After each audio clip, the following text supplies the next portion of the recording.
नमस्कार दोस्तों, मैं दिव्येंदु मंडल। मेरा यूट्यूब चैनल से स्टॉक ट्रेडिंग एंड इन्वेस्टमेंट में आप सभी लोगों का स्वागत करता हूं। मैंने कुछ important stock market related news update करूंगा। उसमें उसके अंदर एक जो इम्पोर्टेंट न्यूज़ है वो है Lakshmi Vilas bank case study. ठीक है, क्या इंडियन बैंकिंग सिस्टम का हाल बुरा है? क्या इंडियन बैंकिंग सिस्टम बुरा वक्त के अंदर गुजर रहा है? ठीक है, इसका पूरा मतलब एनालिसिस करूँगा, आप लोग को पूरा इसका बारे में बताऊँगा। उसके बाद मैंने इधर से ये जो मेरी एक्सेल फाइल है, इधर से बहुत सारा टॉपिक्स है। Lessons retail investors can learn from Lakshmi Vilas bank FIR. इसमें से जो मतलब लिंक दिया हुआ है, ये इधर से जो लिंक है, ठीक है, इधर से जो लिंक है उधर से आप लोग खोल कर दिखाऊंगा और यूट्यूब वीडियो का डिस्क्रिप्शन में भी इसका लिंक दे दूंगा। Pfizer vaccine delivery could start before Christmas if all goes well. Stocks in news, what is Vedanta Anil Agarwal Singh in BPCL, Mukesh Ambani of Reliance is not Tata Sons versus Shapoorji Pallonji. ठीक है, ये सब का न्यूज़ आप लोग को दिखाऊंगा, तो वीडियो आप लोग अंत तक जरूर देखिए और इसको सब्सक्राइब कीजिए ताकि इसका नोटिफिकेशन आप लोग को रेगुलर बेसिस पे मिल जाएगा। इसके अलावा मैंने market analysis, Nifty bank Nifty analysis regular basis पे market analysis, Nifty bank Nifty analysis regular basis पे करता हूँ, वो भी आप लोग को देखने के लिए मिल जाएगा। और मैं उसका बाइंग से उसके अंदर buying selling levels of equity Nifty bank Nifty का दिखा देता हूँ, तो वो भी आप लोग को मतलब बहुत ही हेल्पफुल रहेगा। और ट्रेडिंग स्ट्रेटेजी लाइव मार्केट दिखाता हूँ, तो इस सब का वीडियोस आप लोग को रेगुलर बेसिस पे देखने के लिए मिल जाएगा। इसके अलावा मेरा यूट्यूब चैनल पे बहुत सारा चार्ट का स्ट्रेटजीज है, सेटअप्स है, जो आप लोग को बहुत ही हेल्पफुल रहेगा। बहुत सारा चीज़ नॉलेज के बारे में भी दिया हुआ है और वो भी आप लोग को देखने के लिए आप लोग देख सकते हैं, बहुत ही हेल्पफुल रहेगा। मेरा यूट्यूब वीडियो का डिस्क्रिप्शन जरूर देखिए, उसमें इंपॉर्टेंट वीडियोज़ का लिंक दिया हुआ है और इम्पोर्टेंट वीडियोस का लिंक दिया है और बहुत सारे टॉपिक्स के ऊपर वीडियो ऑलरेडी बना हुआ है, जो आप लोग चैनल पे आके सर्च कर सकते हैं। आप लोग को जो चाहिए वो आप लोग सर्च कर सकते हैं, आप लोग को मिल जा सकता है। मेरे यूट्यूब वीडियो का डिस्क्रिप्शन में मेरा ट्रेडिंग मॉड्यूल दिया हुआ है, जिसमें बहुत कम कॉस्ट में बहुत सारा चीज़ सिखाया जाएगा। और एंजल बुकिंग, आस्था ट्रेड, एलिस ब्लू आप स्टॉक्स का ज्वाइन होने का लिंक भी आप लोग को दिया जाएगा, जो हम लोग को बहुत ही हेल्पफुल रहेगा। और उस लिंक से ज्वाइन होने से आप लोग को मेरी तरफ से बेनिफिट दिया जाएगा। आप लोग मेरा कॉल सर्विस अगर हैंडलिंग और ट्रेनिंग लेंगे तो देखिए, पहले मैंने इधर से आप लोग को इसको पढ़ के सुनाता हूँ। लक्ष्मी विलास बैंक के स्टडी, क्या इंडियन बैंकिंग सिस्टम का हाल बुरा है? दोस्तों, इंडिया का बैंकिंग सेक्टर में एक से एक बुरी खबर आ रही है। कभी येस बैंक, कभी पीएमसी बैंक और इस बार लक्ष्मी विलास बैंक। आज के वीडियो में हम आपको क्लियरली बताएंगे कि कैसे इंडियन बैंकिंग सिस्टम इस सिचुएशन से कोप कर रहे हैं और कैसे इंसिडेंट से इन्वेस्टर्स को यानी आपको कैसे फ़र्क पड़ रहा है पड़ता है। अगर आपने अब तक चैनल को सब्सक्राइब नहीं किया है तो फटाफट सब्सक्राइब कीजिए और बेल आइकन को दबाइए नोटिफिकेशन के लिए। अच्छा, एंजल बुकिंग का देखिए, एंजल बुकिंग में बहुत सारा फैसिलिटीज़ है, ये आप लोग पढ़ सकता है। ठीक है, तो इसका आप लोग बहुत सारा फैसिलिटीज़ है, ये और मेरा दिया हुआ लिंक से आप लोग ज्वाइन हो सकता है। ठीक है, अच्छा, लक्ष्मी विलास बैंक के स्टडी, लक्ष्मी विलास के बैंक के ऐसे हाल के पीछे 3 रीजन्स है, जो येस बैंक और पीएमसी बैंक का केस में भी सेम है। Poor financial condition, increasing NPA यानी नॉन परफॉर्मिंग एसेट का बढ़ना, management irregularities and RBI intervention. अब एक करके एक को एक्सप्लेन करेंगे। फाइनेंशियल कंडीशन ख़राब होने का मतलब है ये है कि इनके बैंक का डिपॉजिटर्स पैसा निकल रहा है सॉरी बड़े अमाउंट्स में, इसीलिए बैंक का ओवरऑल डिपॉजिट कम हो रहा है क्वार्टर बाय क्वार्टर। आप समझते हैं कि एग्जैक्टली हो क्या रहा है इस नॉइस के पीछे। क्या सच में फाइनेंशियल कंडीशन इतना ख़राब था लक्ष्मी विलास बैंक का आरबीआई टेक ओवर करना पड़ा, एक महीना का मोराटोरियम डालना पड़ा और 25 के आईएनआर का कैप लगाना पड़ा मनी विथड्रॉल पर। सितंबर क्वार्टर में लक्ष्मी विलास का लॉस 397 को था, ये एक साल पहले 357 को था। ध्यान रखिए कि इस साल 7 महीने कोविड पैंडेमिक की वजह से बर्बाद हुआ है फिर भी लॉस इतना ज़्यादा बड़ा नहीं है। सरप्राइजिंग बात यह है कि मार्च क्वार्टर में इनका लॉस थी 836 क्वार्टर था। लॉकडाउन के टाइम पर ये लॉस कम हुआ है। एनपीए 7.01% पर था और नेट डिपॉजिट कुछ 20 करोड़ रुपीज़ का आसपास था। इसमें दिसंबर 2000 इसमें ध्यान देने वाली बात यह है कि ग्रॉस एनपीए कमर्शियल बैंक्स की 9.3% के आसपास कही गई थी। दिसंबर 2000 के गवर्नमेंट के रिपोर्ट में ये उस हिसाब से देखना जाए तो लक्ष्मी विलास का एनपीए भी अभी लिमिट के अंदर है था। हालांकि इन्वेस्टर्स इस बैंक का से पैसा निकल रहा है और इसीलिए डिपॉजिट्स कम हो रहा था।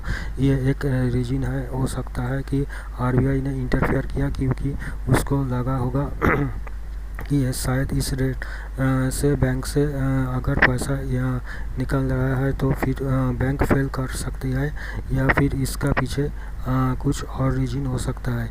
येस बैंक और आईसीआईसीआई बैंक का केस में सीन कॉमन ये था कि दोनों बैंक्स के एजीएम मीटिंग में उनके बोर्ड मेंबर्स ने मैनेजिंग डायरेक्टर्स का ऊपर भरोसा नहीं दिखाया था। ये सबसे बड़ा रीजन है जब आरबीआई इंटरवेन करती है, क्योंकि उसको लगता है कि बोर्ड ऑफ डायरेक्टर्स में कॉन्फिडेंस की कम हुआ है और इसे बैंक के हेल्थ को इफेक्ट कर सकता है। और शायद सही वजह है कि येस बैंक का केस में आरबीआई ने टीएन मनोहरन, जो कनाडा बैंक का चेयरमैन थे, उनको येस बैंक का रिस्पॉन्सिबिलिटी दिया। येस बैंक का सिचुएशन को संभालने में इंडिया के प्राइवेट एंड सरकारी बैंक्स कंसोर्टियम ने भी बड़ा रोल प्ले किया। जब एसबीआई का लीडरशिप में इंडिया के लीडिंग बैंक्स के येस बैंक 10,000 करोड़ का रुपीज़ इसका वजह से yes bank financial health better हुआ है। और सितंबर 2002 येस बैंक उम्मीद अच्छा परफॉर्म भी किया, यानी इन बैंक्स की हालत इतनी भी बुरी नहीं है, इतनी लग रही है। अभी भी ठीक तरीके से चलाया जाए तो फिर ये प्रॉफिटेबल हो सकती है। तो फिर प्रॉफिट देने से पहले ये बैंक्स डूब क्यों रही है, इसको समझने बहुत ज़रूरी है। Privatisation of banks Indira Gandhi जब इंडिया का पीएम थे तो इस ज़माने में बैंक्स में सेंट्रलाइजेशन किया गया था। ये इसीलिए किया गया था कि ताकि कोई भी बैंक डिपॉजिट्स का पैसा लेके डूब गए तो डिपॉजिटर्स का पैसा सेव रहेगा। ये एक रिवोल्यूशनरी स्टेप कहा जा सकता है। और इंडिया में अभी फ़िलहाल बैंक्स का प्राइवेटाइजेशन किया जा रहा है। रिसेंटली बहुत सारे बैंक्स के मर्जर हुआ है, बहुत लोगों ने नौकरी खोई है। येस बैंक का लीडरशिप चेंज एक तरीके से रिस्ट्रक्चरिंग ही कहा जा सकता है। लक्ष्मी बैंक के लिए ये चेंज होगा जब डीबीएस बैंक इंडिया के साथ उसका मर्जर होगा, यानी इस मौका का फ़ायदा उठाते हुए एक सरकारी बैंक जिसके पूरा देश में 563 ब्रांचेस थे उसको मर्ज किया जा रहा है। और सिंगापुर बेस्ड एक बैंक यानी डीबीएस बैंक जिसके पूरे देश में सिर्फ 33 ब्रांचेस है। अगर आप समझदार है तो ये समझ पाएंगे कि इसमें एक पैटर्न है। यूपीआई और इंडियन बैंक का मर्जर किया गया रिसेंटली, वो दिन दूर नहीं जब शायद सारे ऐसे सरकारी बैंक्स को एसबीआई के अंडर आ ही जाएगा। और फिर वो दिन भी आ सकता है जब एसबीआई भी प्राइवेटाइजेशन कर दिया जाए, प्राइवेटाइजेशन किया जाए, ठीक है। लेकिन पैटर्न ये उधर कर रहा है कि कुछ वजह से इंडियन फाइनेंशियल इंस्टीट्यूशन अच्छी तरह से परफॉर्म नहीं कर रहे हैं। ये कहा जा सकता है कि उनके परफॉर्मेंस को डाउनग्रेड किया जा रहा है और उनको बेचने लायक बनाया जा रहा है। अगर आपकी गाड़ी को ख़राब बताया जाए तो आप उसको बेचने के लिए रेडी होंगे। कुछ वजह से ही इंडिया का बैंक्स को बीमार अनाउंस करके उनका रिस्ट्रक्चरिंग करके उनको प्राइवेट बैंक्स के हाथों में दिया जाना किया अच्छा मूव है। क्या इस मूव से देश की इकोनॉमी का राहत मिलेगी, या फिर देश फाइनेंशियल प्राइवेट प्लेयर्स का ऊपर इतना डिपेंडेंट हो जाएगा कि देश के पास अपना कहने वाला कोई फाइनेंशियल इंस्टीट्यूशन ही नहीं पाएगा। मुझे ऐसा क्यों लग रहा है और मैं क्यों कह रहा हूँ कि इसके पीछे बड़ा रीजन है इन्वेस्टर्स का धक्का। इन सारे बैंक्स में जिन जिन इन्वेस्टर्स का पैसा लगाया था उनका पैसा तो अच्छा रहा थे, डूब गया है। येस बैंक, वोडाफोन आइडिया, DHFL, लक्ष्मी विलास बैंक के शेयर्स इतना नीचे गिरा है कि जिन लोगों ने अच्छे वॉल्यूम पे पैसा लगाया था उनका पूरा पैसा डूब गया। लक्ष्मी विलास का मर्जर के अनाउंसमेंट भी कहा गया है कि कैसे ही मर्जर कंप्लीट होगा शेयर्स को डिलिस्ट किया जाएगा, यानी इन्वेस्टर्स के पैसा गायब। यह गलती किसकी है? कुछ हद तक इन्वेस्टर्स के भी है।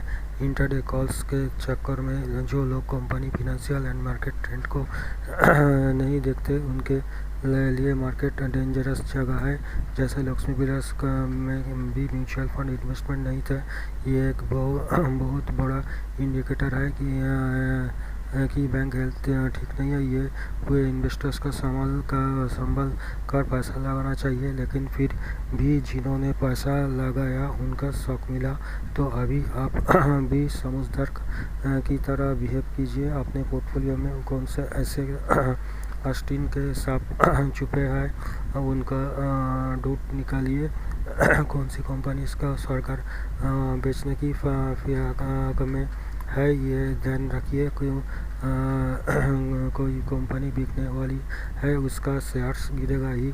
नॉर्मली इसका अपोजिट होने चाहिए, यानी सरकार अगर किसी कंपनी को बेचना चाहे तो फिर उसका परफॉर्मेंस अच्छा करने का तरफ देना चाहिए ताकि उसका वैल्यूएशन बढ़े। लेकिन यह उल्टा है और इसे फ़ायदा पहुंचा है प्राइवेट प्लेयर्स को, जो कम दाम में ऐसी कंपनी खरीद पा रहा है जो फ्यूचर में प्रॉफिट कमा के देगी। ये जो प्रॉफिट प्राइवेट कंपनीज को हो रहा है इसका किकबैक इसको रहा है। कौन जिम्मेदार है? देश के बैंक्स के पूरा हाल के लिए क्या बिना बेचे भी कोई रास्ता निकल सकता है? आपको क्या लगता है? मेरे वीडियो का कमेंट बॉक्स में लिखिए और वीडियो को लाइक शेयर कीजिए। ठीक है, तो ये है इसका, ये आप लोग को मेरा यूट्यूब वीडियो का डिस्क्रिप्शन में इसका ये जो गूगल ड्राइव में मैंने दिया है इसका लिंक मिल जाएगा। और इसका देखिए lessons retail investors can learn from Lakshmi Vilas bank, ये इधर से जो ये लिंक दिया है उसका भी एक बार देखते हैं। ये इकोनॉमिक टाइम्स का होगा शायद।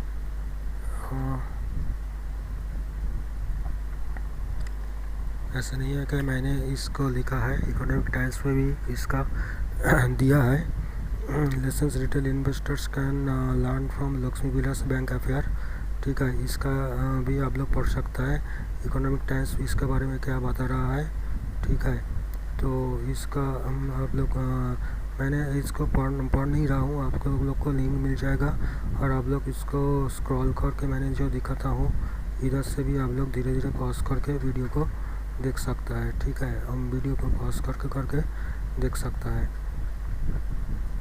और इसमें और भी बहुत सारा है। Pfizer vaccine delivery could start before Christmas if all goes well. ठीक है, तो इसका देखते हैं या NDTV.com ने ये क्या बोल रहा है।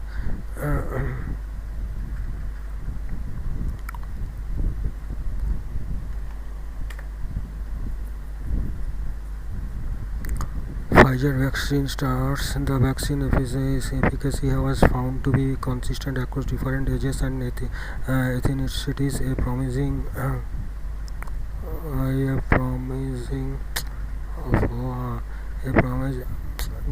तरीके